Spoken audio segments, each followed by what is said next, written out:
Tere, mina olen Joosep Ringmäe ja me läheme edasi evangelismi kooliga. Ja me alustasime eelmises osas sellise teemaga nagu evangelismi kaaslased. Ja me läheme selle teemaga edasi.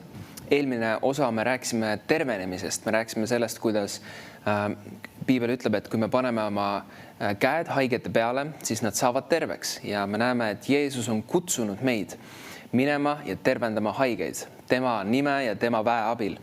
Ja selles osas me läheme edasi selle teemaga, et evangelismi kaaslased, mida ma mõtlen selle all, ongi see, et kui me kuulutame evangeeliumi, siis seal on veel mõned asjad, mõned osad, mida Jumal tahab esile tuua ja nagu me rääkisime tervenemisest, siis see osa me jätkame vaimuandide ja kurjade vaimude väljaajamise teemaga. Nii et kui me vaatame Johannese 4. peatükki ja 16. salmi, siis siin me näeme ühte näidet vaimuannist. 16. salmist loen. Jeesus ütles talle, siin on siis kontekstis, Jeesus istub seal Samaaria naisega seal kaevu ääres ja ta on rääkinud seal talle elavast veest ja siis Jeesus ütleb talle, mine kutsu oma mees ning tule siia tagasi. Naine vastas, mul ei ole meest. Jeesus ütles talle, sul on õigus, kui sa ütled, mul ei ole meest. Sest kuigi sul on olnud 5 meest, ei ole see, kellega sa praegu elad, sinu mees. Seda sa oled õigesti ütelnud. Naine ütles temale, issand, ma näen, et sa oled prohvet. Nüüd, see on väga huvitav lugu. Põhimõtteliselt Jeesus teab midagi selle naise kohta, mida ta ei oleks pidanud loomulikult teadma. See naine oli tema jaoks võõras. Ta ei olnud temaga ilmselt kunagi kohtunud varem. Ja nüüd ta istub temaga seal kaevu ääres ja ta ütleb talle mingi fakti tema elu kohta, mis püha vaim andis talle üle loomulikult. Ja see ei olnud lihtsalt mingisugune asi, mida ta tegi nagu show pärast või lihtsalt, et näidata, et ma olen prohvet. Vaid Jeesus tegi seda väga kindlal eesmärgil. Sest kui me vaatame seda lugu edasi, siis 28. salmis Piibel ütleb, et siis jättis naine oma veekannu sinna ning läks tagasi külla ja ütles inimestele, tulge vaadake inimest, kes ütles mulle kõik, mis ma olen teinud. Kas mitte tema pole Messias? Ja nad tulid külast välja Jeesuse juurde. Nii et me näeme seda, et see vaimuand, see tunnetuse sõna, me näeme, et see avas selle naise südame. Ja nüüd see naine läheb tagasi oma külla ja räägib kõigile, tulge vaadake seda inimest, kes rääkis mulle kõik, mida ma olen teinud. Kas see pole mitte Messias?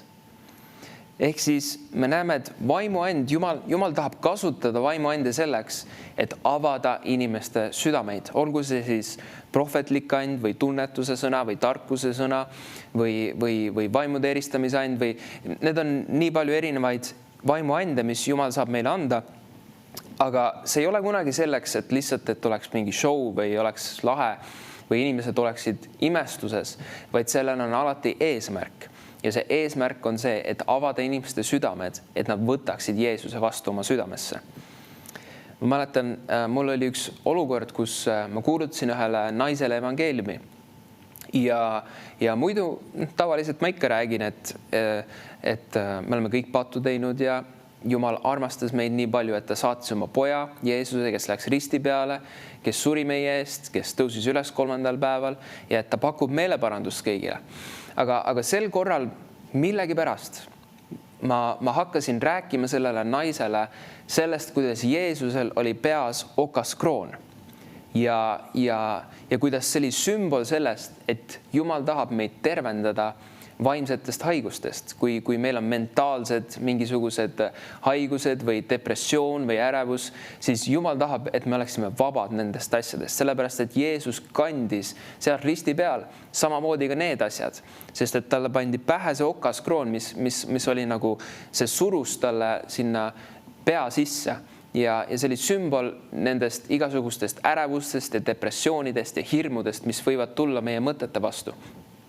Ja selles olukorras see naine ütles mulle pärast, et tead, see, et sa rääkisid mulle seda, see puudutas mind kõige rohkem, sest et ma olin just tegelemas nende asjadega. Ja Ja vahest Jumal võib meile anda mingeid spetsiifilisi asju nende inimeste kohta, kellega me kohtume. Ja see ei peagi olema mingisugune suur ilmutus meie sees, et nüüd Jumal ütles, et mina näen, et sul on see probleem. Aga vahest see võib tulla lihtsalt esile niimoodi, et sa lähed ja sa armastad neid inimesi. Sa jagad nendega evangeeliumi, sa tahad neid aidata. Ja selles olukorras Jumal hakkab sulle andma inspiratsiooni. Jumal hakkab sulle andma sõnu, lauseid, mõtteid, mis on nagu mõõgad, mis lähevad selle inimese südamesse ja avavad selle inimese südame. Võib-olla need inimesed on just parasjagu tegelemas mingite olukordadega nende elus. Ja sul tuleb meelde üks tunnistus oma elust ja sa räägid selle tunnistuse ja need inimesed on täitsa imestunud, sest et nad mõtlevad, appikene, ma praegu tegelen täpselt sama olukorraga ja sina räägid, et Jumal aitas sind selles olukorras. Jumal tahab niimoodi kasutada meid, et me prohvetlikult räägiksime nendele inimestele, et meil oleks need tunnetuse sõnad ja tarkuse sõnad, et avada nende inimeste südameid, sest see on tunnustäht inimestele.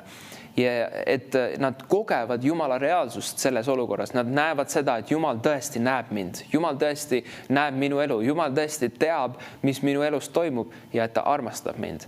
Nii et seda me näeme ka siin olukorras. Ja kui me vaatame selles loos veel edasi, siis 39. salmis Piibel ütleb, et aga palju samaarlasi sellest külast uskus Jeesusesse naise sõnade tõttu, kes tunnistas. Tema ütles mulle kõik, mis ma olen teinud. Nüüd vaata seda, väga huvitav. Lihtsalt see, et see naine läks sinna külasse ja ta rääkis inimestele, et teate, et see inimene ütles mulle neid asju, mis minu elus toimuvad, ilma et ta oleks tundnud mind. Ja nüüd ta ütleb, et palju samaarlasi sellest külast uskus Jeesusesse. Lihtsalt sellepärast, et see naine läks ja kuulutas. Ja loeme edasi 40 salm. Kui siis samaarlased tulid tema juurde, palusid nad teda jääda nende juurde ja Jeesus viibis seal 2 päeva. Ja Jeesuse enda sõnade tõttu hakkas temasse uskuma veel palju enam inimesi. Aga naisele nad ütlesid, me ei usu enam mitte sinu kõne tõttu, vaid me oleme teda ise kuulnud ning teame nüüd, et tema on tõesti maailma päästja. Nii et Jeesus, see kõik algas sellest, et Jeesus kohtus selle naisega. Ta lihtsalt alistus pühale vaimule ja ta rääkis seda, mis püha vaim tema südamesse andis. Nüüd see vaimuand avas selle naise südame ja ta läks oma külasse ja ta kuulutas kõigile, et vaadake, seal on see mees, kes teab minu kohta kõiki neid asju. Ja need inimesed, mass inimesi tuli Jeesuse juurde ja nüüd Jeesus sai lihtsalt neid õpetada 2 päeva järjest. Ta sai neile kuulutada kuningriigi evangeeliumi ja me näeme, et need inimesed pärast ütlevad, et nüüd me ei usu enam lihtsalt sellepärast, mis see naine ütles meile, vaid me usume sellepärast, et Jeesus ise rääkis meile ja et see sai ilmutatud nende südamele, et tema ongi maailma päästja. Nüüd mõtle, kui vägev see on, kui Jumal saaks meid kasutada sellisel viisil, kus me läheme mingisse külasse või linna ja me läheme lihtsalt räägime selle ühe inimesega ja püha vaim annab meile sõna tema kohta. Püha vaim näitab midagi spetsiifilist meile tema elu kohta, sest et ta tahab teda aidata. Võib-olla selle inimese elus on rahalised probleemid ja Jumal räägib seda meie südamesse. Ja nüüd me lähme selle inimese juurde ja ütleme, et tead, mul on südames, et Jumal tahab sind aidata sinu rahaliste olukordadega. Jumal tahab sind õnnistada. Jumal ei taha, et sa oleksid oma rahadega kuskil kraavis, aga Jumal tahab, et sul oleks selline elu, kus sul on kõike rohkesti, et sinu vajadused on täidetud.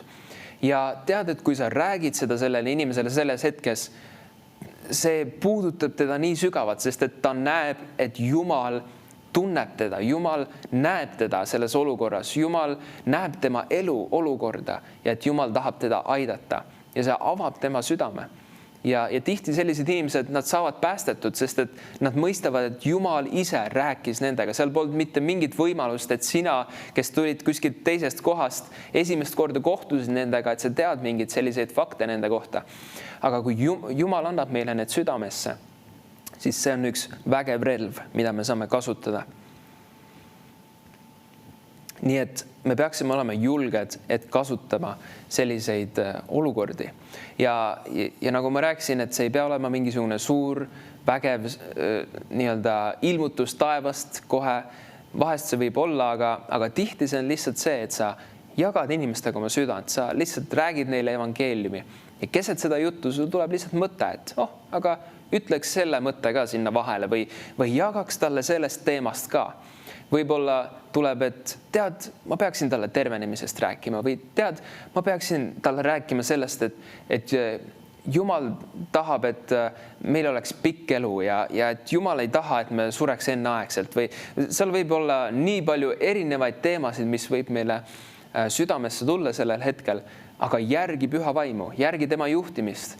Ja tihti püha vaim annab neid mõtteid väga, väga kindla põhjusega meie südamesse, sest et ta tahab nende inimeste eludesse spetsiifiliselt rääkida.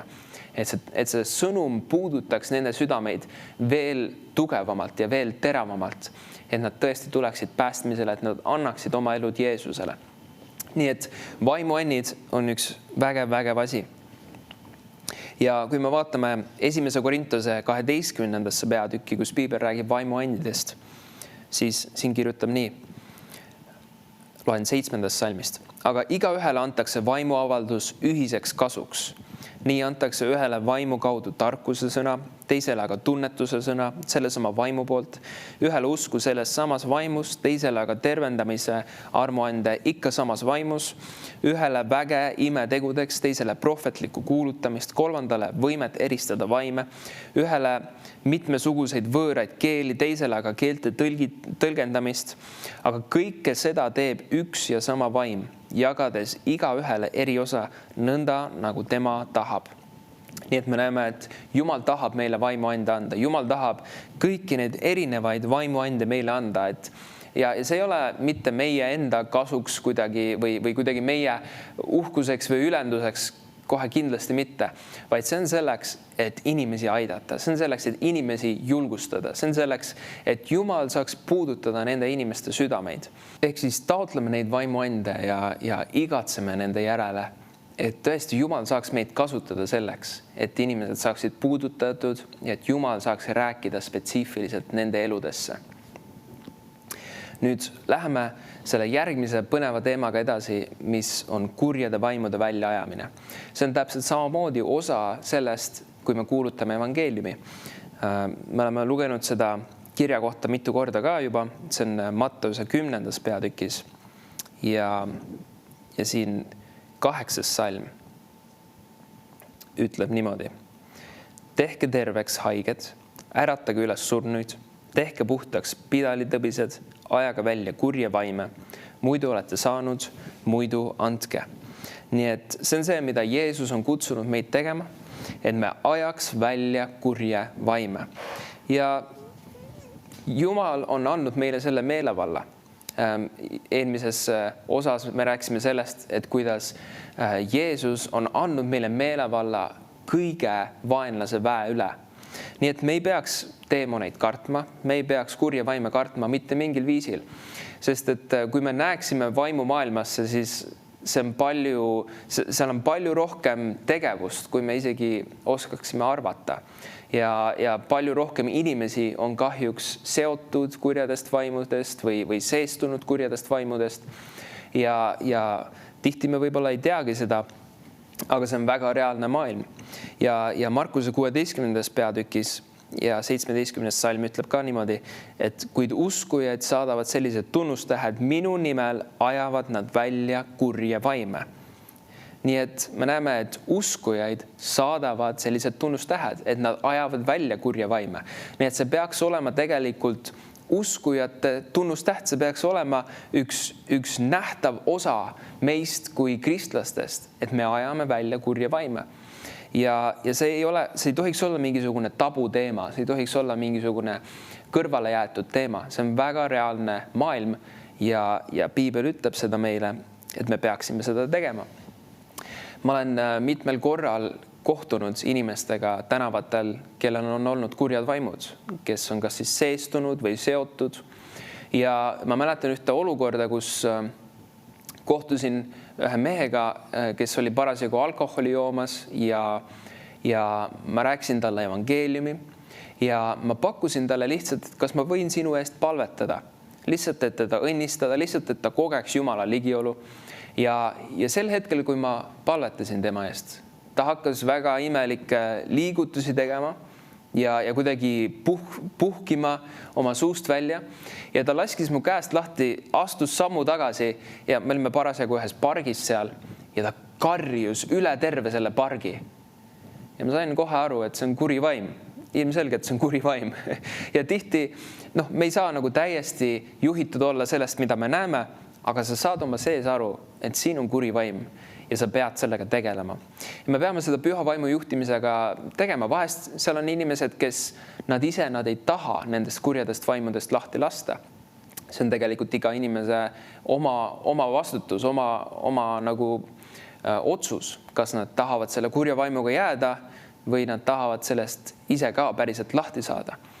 Ja selles olukorras kahjuks oli see esimene variant, kus see mees ei tahtnud sellest lahti saada ja mitu korda ma pidin seda kurja vaimu sealt välja käskima minna, aga see mees aina nagu põhimõtteliselt jäi sinna samasse auku ja kahjuks nii ta oli.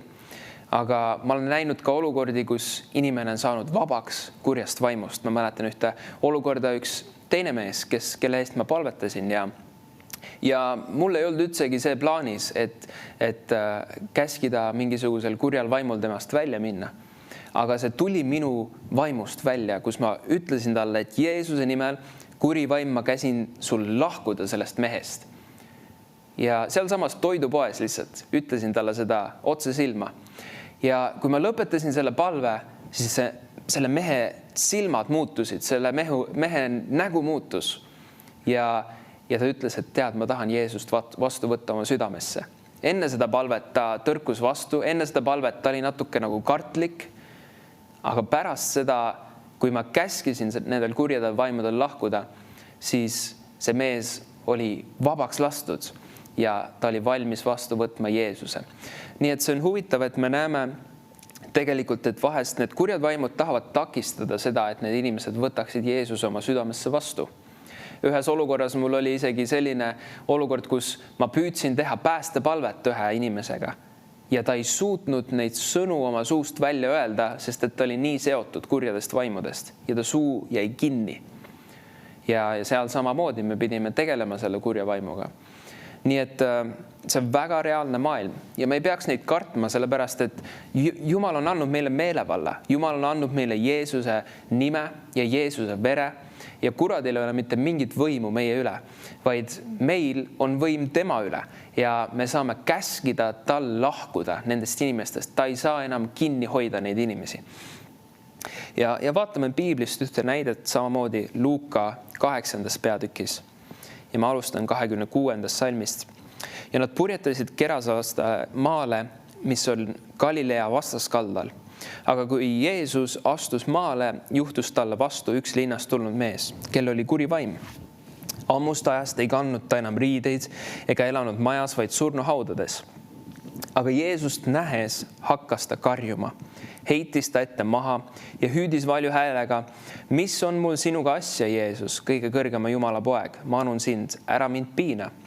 Nüüd väga huvitav punkt on siin 28. salmis, aga Jeesust nähes hakkas ta karjuma. Me näeme seda, et tegelikult kurjad vaimud kardavad püha vaimu, kes on meie sees. Ja seda ma olen ka mitmel korral näinud, et need inimesed, kes on seestunud kurjadest vaimudest ja ma hakkan neile lihtsalt rääkima evangeeliumi, siis nende üle tuleb hirm. Ja see ei ole lihtsalt, et mina oleksin kuidagi hirmus või see, mis ma teen, on hirmus, aga see kuri vaim, kes on nende sees, ta kardab püha vaimu, kes on minu sees. Ta kardab Jeesuse verd, mis on minu peal. Ta kardab Jeesuse nime, mis on minu üle. Ta kardab Jeesust. Ta kardab Jumalat. Ja sellepärast tihti neile tuleb selline hirm peale. Ja vahest on olukordi olnud, kus ma olen pakkunud neile, kas sa tahad Jeesust vastu võtta oma südamesse ja nad isegi võtavad sammu tagasi hirmus ja ütlevad, et ma kardan, ma ei taha. Ja siis sa saad aru, et tegelikult seal on tegemist kurja vaimuga. Ja vaatame siit edasi, 29. salm. Jeesus oli käskinud rüvedat vaimu inimesest välja minna. See oli ju teda kaua aega vaevanud ja mees oli ahelatega seotud ja pandud jalaraudu, aga iga kord oli ta kiskunud köidikud lahti ja kuri vaim oli teda kihutanud tühermaile. Me näeme seda, mis see kuri vaim tegi selle inimesega, see oli väga karm. Ja ma ei hakka seda kogu lugu lugema, me teeme, et Jeesus käsib nendel kurjadel vaimudel nendesse sigadesse minna. See on väga huvitav lugu, aga 35. salmis Piibel ütleb, et siis inimesed tulid juhtunut vaatama, kui nad tulid Jeesuse juurde ja leidsid inimese, kellest kurjad vaimud olid välja läinud rõivastatuna ja selge aruga Jeesuse jalgade ees istumas, lõid nad kartma. Nii et me näeme, et see inimene, kes enne ta oli paljas, ta oli kurjadest vaimudest vaevatud, ta oli täiesti hullumeelne. Jeesus ajas temast kurjad vaimud välja ja nüüd ta on siin rõivastatult ja selge aruga Jeesuse jalgade ees istumas. Nii et mis ta seal Jeesuse jalgade ees istub? Ma usun, et ta kuulas Jeesust. Ma usun, et Jeesus hakkas talle rääkima sellest, et Jumala kuningriik on siin ja ta rääkis sellest. Ta rääkis kuningriigi evangeeliumi talle ja ta kuulas teda. Ja me näeme, et rõivastatult, see võimalik, et Jeesus andis talle riideid.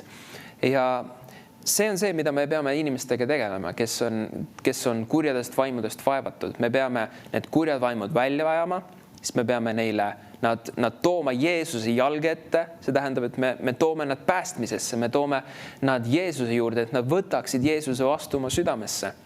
Sest et see on väga tähtis, et nad ei jääks nagu selleks tühjaks anumaks, eks ju. Piibel räägib sellest, et kui need vaimud lähevad inimesest välja ja siis nad leiavad ta uuesti tühjana, siis see lõpp on isegi hullem kui algus. Aga see on tähtis, et me juhiksime nad päästele ja et nad võtaksid Jeesuse vastu oma südamesse, et nad saaksid täidetud püha vaimuga. Ja me näeme, et on siin rõivastatult selge aruga Jeesuse jalgade ees istumas, 36 salm. Ja pealtnägijad kuulutasid neile, kuidas kurjadest vaimudest vaevatu oli pääsenud ja kõik Gerasa ümbruskonna elanikud palusid Jeesust, et ta läheks ära nende juurest, sest suur kartus oli neid vallanud. Siis astus Jeesus paati ning pöördus tagasi. Mees aga, kellest kurjad vaimud olid välja läinud, anus Jeesust, et ta tohiks jääda temaga. Ent Jeesus saatis ta minema ja ütles, pöördu tagasi oma koju ja jutusta, mida kõike Issand sulle on teinud. Ja mees läks ja kuulutas mööda kogu linna, mida kõike Jeesus temale on teinud. See on üks hea näide sellest, kuidas muuta ühe inimese elu radikaalselt. Ta oli kurjadest vaimudest vaevatud. Jeesus ajas need kurjad vaimud välja. Ta rääkis talle kuningriigi evangeeliumi, sest et miks muidu see mees oleks tahtnud talle järgneda. Ja nüüd me näeme, et see mees on teinud ühe kindla otsuse. Ma tahan Jeesust järgneda. Isegi sellisel viisil, et ta anus Jeesust, et ta tohiks jääda temaga. Aga nüüd Jeesus läkitas ta välja ja ütles, et mine jutusta, mida kõike Issand sulle on teinud. Ja see mees läks ja kuulutas kõigile. Nii et see on see, mida me tahame inimestega teha. Kui neil on kurjad vaimud, ajame nad välja, toome selle inimese Jeesuse juurde ja nüüd läkitame ta välja ja ütleme, et tead, mine räägi teistele ka Jeesusest. Toome ta oma kohalikku kogudusse, las ta kasvab üles ja läkitame ta välja. Lähme koos temaga ja kuulutame teistele, mida imelist Jumal on talle teinud.